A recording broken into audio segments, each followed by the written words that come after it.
I cannot believe I'm filming. Oh my gosh, I'm filming. I can't believe it.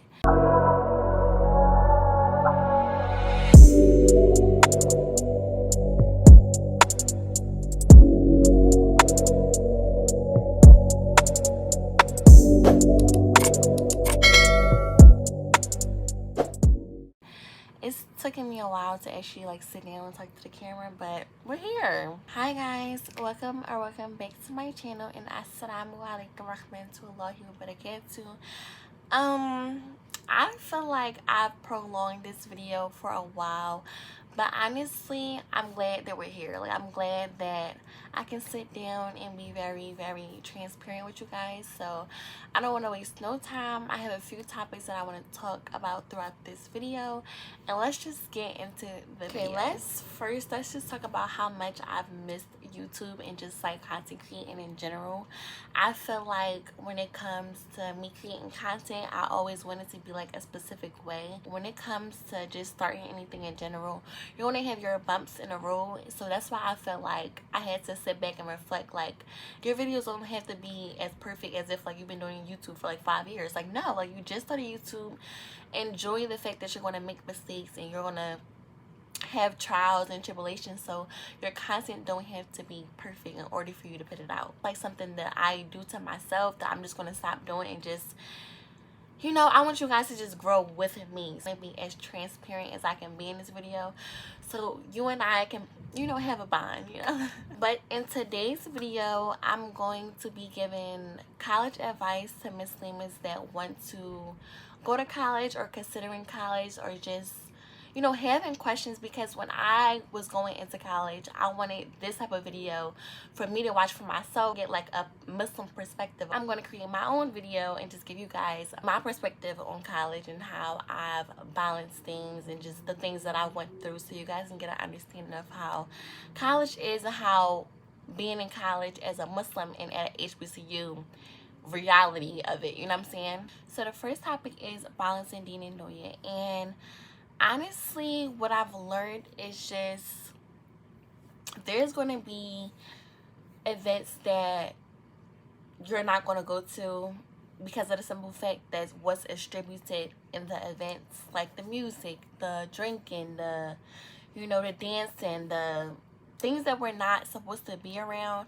You know, a lot of things are tempting to most and a lot of things are not. So it's just like, if you believe that being around drinking and smoking is tempting to you and it's going to take you out of fold of just praying, your relationship with Allah, I advise you to just remove yourself and do not go to those particular events. See, on Clark Atlanta campus, they be having like a lot of academic events, and of course, like, there's always like parties like every weekend and things like that, but you can choose which route you want for yourself. If you want to choose to go to a party and you want to experience it for yourself, me personally, I don't really think that's a good thing to do, because obviously if you want to be on this path where you want to build a good connection with Allah, that's going to take you away from your goal. So I've never been to a party in college. I've never been tempted to go. Like, I've been asked to go, but I've never just been tempted to go, because it's just like, that's not where I want to be. That's not the crowd I want to be around.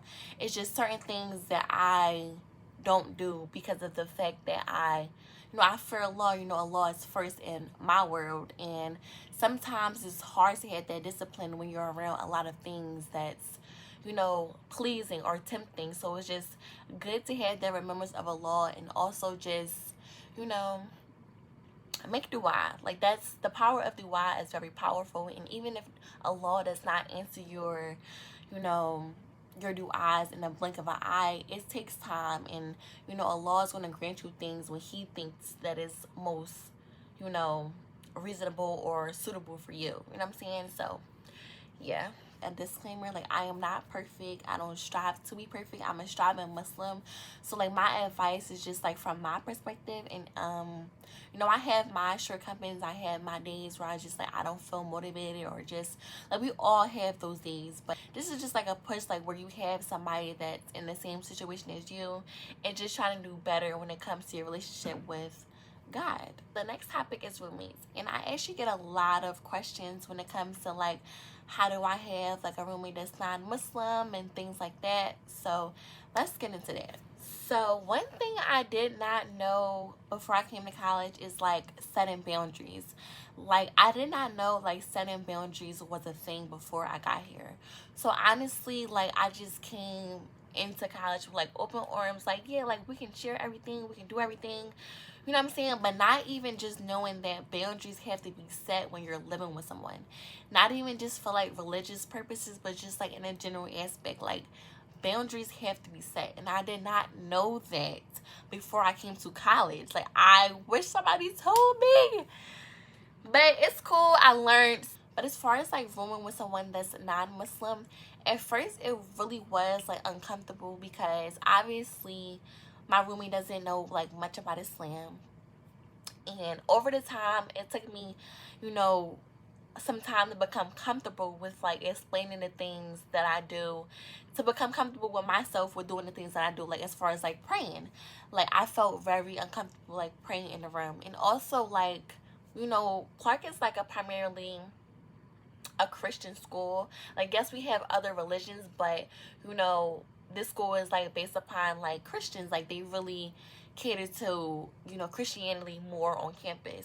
So it's just like explaining what Islam and everything is distributed in Islam. Explaining that, it made me become more comfortable with my roommate because she was also open and understanding of why I pray 5 times a day and why I do certain things and why I cover. Like it's certain things that I've broken down to my roommate for her to get an understanding, and it made me become more comfortable with doing the things that I do, such as praying and just, you know, playing the Quran, but not to the point where I'm just overstepping and disrespecting her boundaries of her religion, her being Christian and things like that, because I would never overstep and she would never overstep. Came to that understanding of that boundary and just like teaching each other about our religion is just like being respectful, you know what I'm saying? So yeah, that was just like my experience and things like that, and things are definitely better, especially with me being like more comfortable with just vocally expressing my feelings on my religion and having her having an understanding of what Islam means to me and everything like that.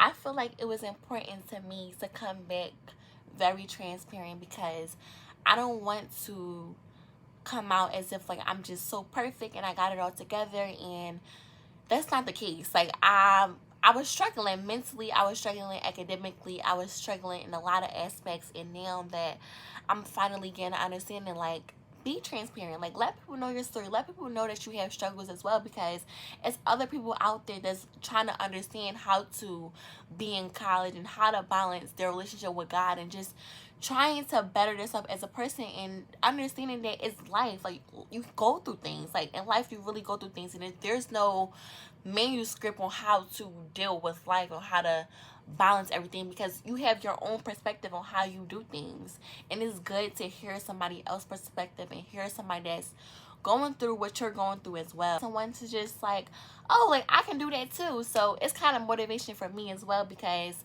I've been getting like a lot of messages like, Samira, like where you at, like where your YouTube video at? And just like I really am sorry, but I had to get myself together in order to come back stronger than ever. I hope you guys just got a better understanding of my perspective and why I took like a little break off YouTube. I am back and better. I have a whole week like planned. Like tomorrow is the henna event that I'm really excited for.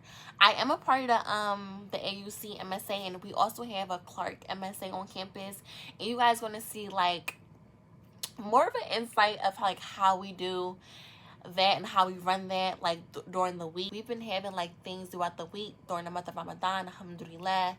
So you guys are going to get an insight of that this week, inshallah. I am going to continue to be consistent. I am back on YouTube. I just wanted to make this video to be very transparent with you guys, but we're definitely back and better. And I also want to let you guys that I am a psychology major. I get that question a lot, like what's my major, things like that, but you don't get the classes that really pertain to your major up until like sophomore or junior year. So it's just like, you know, I get my basic classes, so I really can't do like, you know, psych chronicles or anything like that, but I will be taking you along the rest of my spring semester for my freshman year. So inshallah you guys enjoy this video. I gave you like an insight of who I am as a person and I hope you guys can like relate to me. We're not perfect, you know, we're Muslim, you know, the religion is perfect, we're not perfect. And I hope this video just helped you guys, because it helped me in a way as well. And I just cannot wait to get back into content creating, because I miss YouTube. Like, I miss YouTube so much. So inshallah y'all enjoyed this video, and Ramadan Mubarak, and assalamu alaikum warahmatullahi wabarakatuh, and see you guys in the next video. Bye.